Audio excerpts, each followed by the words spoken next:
മീൻകറി. ഇനി എന്തുണ്ട് അവിടെ? ഇഞ്ചിക്കറി. ഇഞ്ചിക്കറി ഇവിടെ വയ്ക്കാം. മീൻകൊന്നും വേണ്ട. ഇനി എന്തെങ്കിലും വേണ്ട. പുളിക്കറിയൊക്കെ ഞാൻ എടുത്തോളാം. ഇത് ഞാൻ നാടൻസിലെ മീൻകറിയും കൂട്ടി കുത്തി ഫാനിടോ. നല്ല ചൂട് മീൻകറി.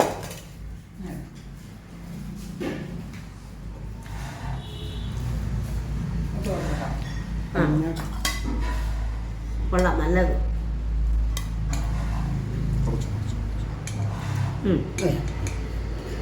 കൊള്ളാം മീൻകറി.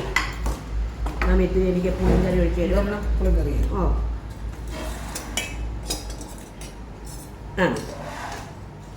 ഇത് എൻ്റെ സ്പെഷ്യൽ പുളിക്കറിയാണ്. പുളിക്കറി എന്ന് പറഞ്ഞാൽ എനിക്ക് ഭയങ്കര ഇഷ്ടപ്പെട്ട തോരൻ പരിപ്പ് ഇട്ട് വയ്ക്കുന്ന സവാളയും കൂടെ ഇട്ട് വയ്ക്കുന്ന പുളിക്കറി. ചമ്മന്തി, ഇഞ്ചി.